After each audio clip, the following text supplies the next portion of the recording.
Gustavo Adolfo Bécquer. La cueva de la mora.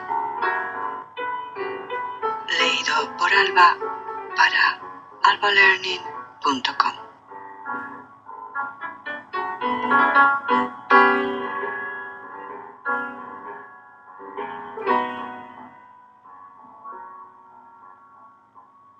Frente al establecimiento de baños de Fitero y sobre unas rocas cortadas a pico, a cuyos pies corre el río Alhama, se ven todavía los restos abandonados de un castillo árabe, célebre en los fastos gloriosos de la Reconquista por haber sido teatro de grandes y memorables hazañas, así por parte de los que lo defendieron, como de los que valerosamente clavaron sobre sus almenas el estandarte de la cruz. De los muros no quedan más que algunos ruinosos vestigios. Las piedras de la atalaya han caído unas sobre otras al foso y lo han cegado por completo. En el patio de armas crecen zarzales y matas de jaramago. Por todas partes, a donde se vuelven los ojos, no se ven más que arcos rotos, sillares oscuros y carcomidos. Aquí un lienzo de barbacana, entre cuyas hendiduras nace la hiedra. Allí un torreón que aún se tiene en pie como por milagro. Más allá, los postes de argamasa con las anillas de hierro que sostienen el puente colgante. Durante mi estancia en los baños, ya por hacer ejercicio, que, según me decían, era conveniente al estado de mi salud, ya arrastrado por la curiosidad, todas las tardes tomaba entre aquellos vericuetos el camino que conduce a las ruinas de la fortaleza árabe. Y allí me pasaba las horas y las horas escarbando el suelo por ver si encontraba algunas armas, dando golpes en los muros para observar si sonaba a hueco y sorprender el escondrijo de un tesoro, y metiéndome por todos los rincones con la idea de encontrar la entrada de alguno de esos subterráneos que es fama existen en todos los castillos de los moros. Mis diligentes pesquisas fueron por demás infructuosas. Sin embargo, una tarde en que, ya desesperanzado de hallar algo nuevo y curioso en lo alto de la roca sobre la que se asienta el castillo, renuncié a subir a ella y limité mi paseo a las orillas del río que corre a sus pies. Andando a lo largo de la ribera, vi una especie de boquerón abierto en la peña viva y medio oculto por frondosos y espesísimos matorrales. No sin mi poquito de temor, separé el ramaje que cubría la entrada de aquello que me pareció cueva formada por la naturaleza y que, después que anduve algunos pasos, vi era un subterráneo abierto a pico. No pudiendo penetrar hasta el fondo, que se perdía entre las sombras, me limité a observar cuidadosamente los accidentes de la bóveda y del piso, que me pareció que se elevaba formando como unos grandes peldaños en dirección a la altura en que se halla el castillo, de que ya he hecho mención, y en cuyas ruinas recordé entonces haber visto una poterna cegada. Sin duda, había descubierto uno de esos caminos secretos tan comunes en las obras militares de aquella época, el cual debió servir para hacer salidas falsas o coger, estando sitiados, el agua del río que corre allí inmediato. Para cerciorarme de la verdad que pudiera haber en mis inducciones, después que salí de la cueva por donde mismo había entrado, trabé conversación con un trabajador que andaba podando unas viñas en aquellos vericuetos, y al cual me acerqué so pretexto de pedirle lumbre para encender un cigarrillo. Hablamos de varias cosas indiferentes, de las propiedades medicinales de las aguas de Fitero, de la cosecha pasada y la por venir, de las mujeres de Navarra y el cultivo de las viñas. Hablamos, en fin, de todo lo que al buen hombre se le ocurrió, primero que de la cueva, objeto de mi curiosidad. Cuando, por último, la conversación recayó sobre este punto, le pregunté si sabía de alguien que hubiese penetrado en ella y visto su fondo. ¿Penetrar en la cueva de la Mora?, me dijo, como asombrado al oír mi pregunta. ¿Quién había de atreverse? ¿No sabe usted que de esa sima sale todas las noches un ánima? ¡Un ánima!, exclamé yo, sonriéndome. ¿El ánima de quién? El ánima de la hija de un alcaide moro que anda todavía penando por estos lugares, y se la ve todas las noches salir vestida de blanco de esa cueva, y llena en el río una jarrica de agua. Por explicación de aquel buen hombre, vine en conocimiento de que, acerca del castillo árabe y del subterráneo que yo suponía en comunicación con él, había alguna historieta. Y, como yo soy muy amigo de oír todas estas tradiciones, especialmente de labios de la gente del pueblo, le supliqué me la refiriese, lo cual hizo poco más o menos en los mismos términos que yo, a mi vez, se la voy a referir a mis lectores.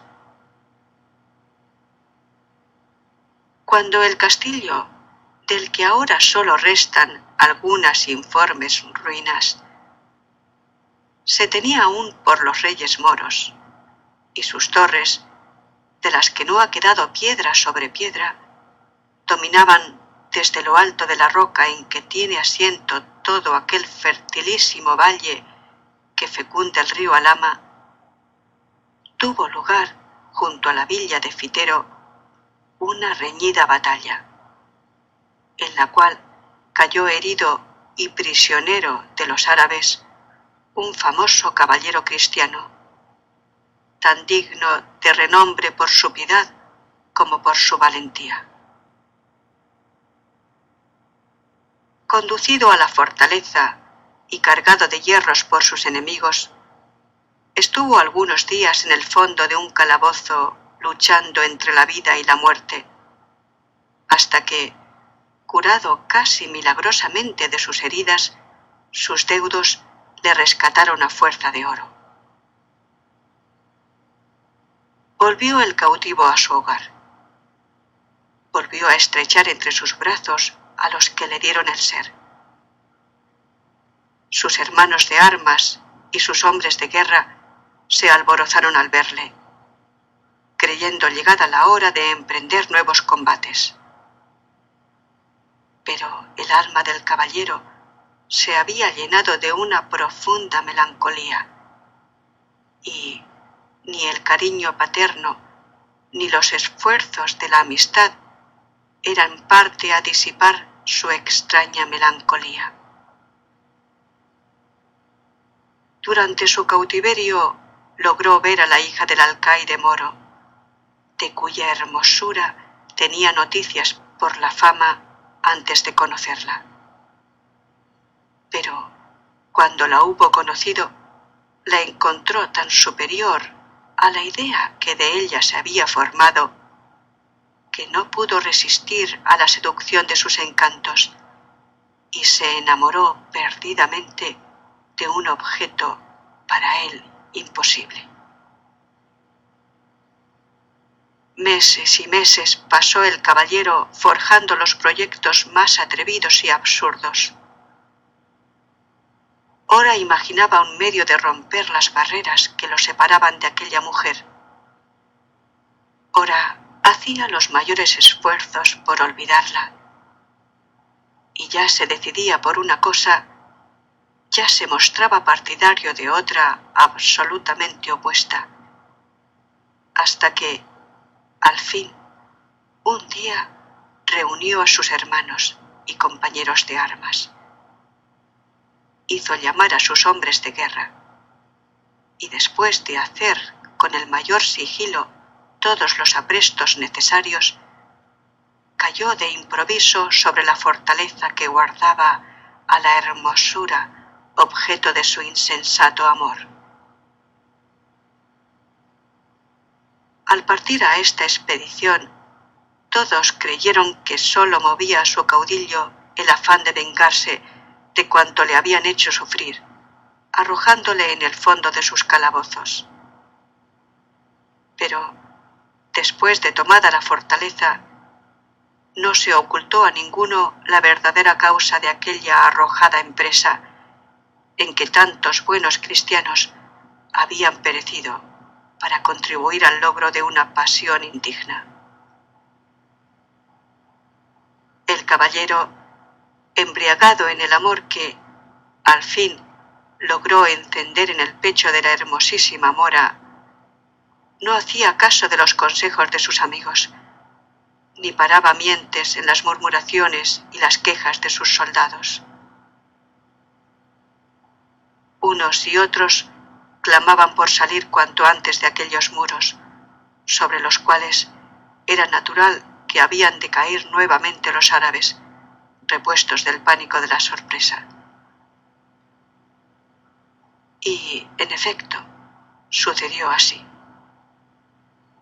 El alcaide allegó de los lugares comarcanos y una mañana el vigía que estaba puesto en la atalaya de la torre bajó a anunciar a los enamorados amantes que por toda la sierra que desde aquellas rocas se descubre se veía bajar tal nublado de guerreros que bien podía asegurarse que iba a caer sobre el castillo la morisma entera. La hija del alcaide se quedó al oírlo pálida como la muerte. El caballero pidió sus armas a grandes voces y todo se puso en movimiento en la fortaleza. Los soldados salieron en tumulto de sus cuadras. Los jefes comenzaron a dar órdenes. Se bajaron los rastrillos, se levantó el puente colgante y se coronaron de ballesteros las almenas. Algunas horas después comenzó el asalto. El castillo podía llamarse, con razón, inexpugnable. Solo por sorpresa, como se apoderaron de él los cristianos, era posible rendirlo. Resistieron, pues, sus defensores 1, 2 y hasta 10 embestidas. Los moros se limitaron, viendo la inutilidad de sus esfuerzos, a cercarlo estrechamente para hacer capitular a sus defensores por hambre. El hambre comenzó, en efecto, a hacer estragos horrorosos entre los cristianos, pero sabiendo que, una vez rendido el castillo, el precio de la vida de sus defensores era la cabeza de su jefe, ninguno quiso hacerle traición. Y los mismos que habían reprobado su conducta juraron perecer en su defensa. Los moros impacientes resolvieron dar un nuevo asalto al mediar la noche. La embestida fue rabiosa, la defensa desesperada y el choque horrible. Durante la pelea, el alcaide, partida la frente de un hachazo, cayó al foso desde lo alto del muro, al que había logrado subir con la ayuda de una escala, al mismo tiempo que el caballero recibía un golpe mortal en la brecha de la barbacana, en donde unos y otros combatían cuerpo a cuerpo entre las sombras. Los cristianos comenzaron a cejar y a replegarse.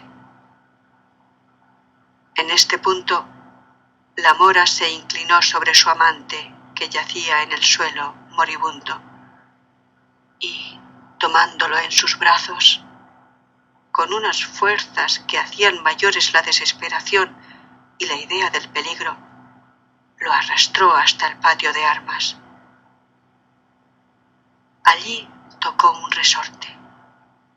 Se levantó una piedra como movida de un impulso sobrenatural, y por la boca que dejó ver al levantarse, desapareció con su preciosa carga y comenzó a descender hasta llegar al fondo del subterráneo.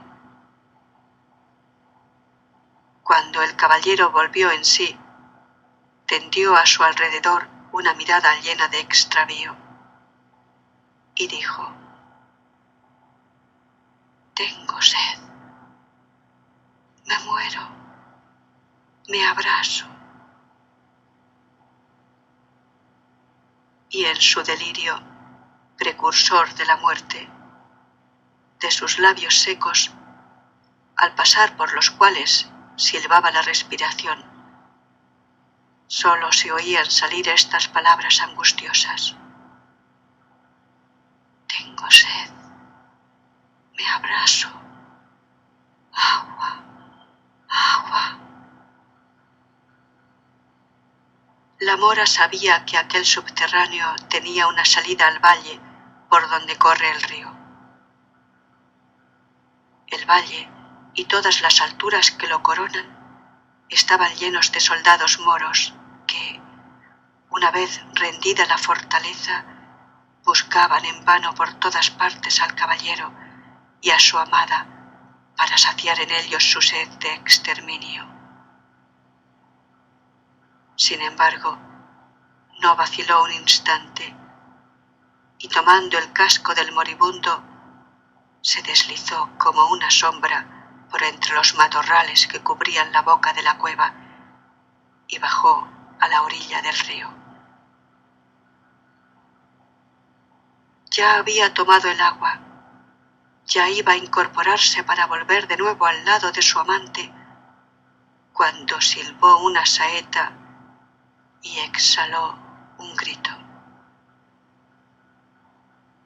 Dos guerreros moros que velaban alrededor de la fortaleza habían disparado sus arcos en la dirección en que oyeron moverse las ramas.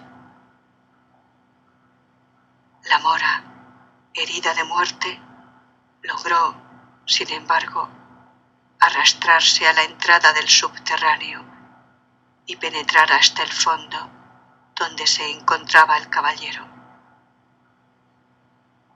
Este, al verla cubierta de sangre y próxima a morir, volvió en su razón y, conociendo la enormidad del pecado que tan duramente expiaban, volvió sus ojos al cielo, tomó el agua que su amante le ofrecía y, sin acercársela a los labios, preguntó a la mora: ¿quieres ser cristiana? ¿Quieres morir en mi religión y, si me salvo, salvarte conmigo? La mora, que había caído al suelo desvanecida con la falta de sangre, hizo un movimiento imperceptible con la cabeza, sobre la cual derramó el caballero el agua bautismal, invocando el nombre del Todopoderoso. Al otro día, el soldado que disparó la saeta vio un rastro de sangre a la orilla del río y siguiéndolo entró en la cueva, donde encontró los cadáveres del caballero y su amada, que aún vienen por las noches a vagar por estos contornos.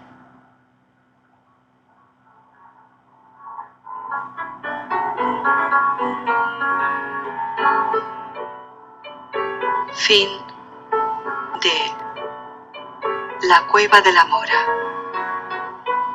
una leyenda de Gustavo Adolfo Bécquer.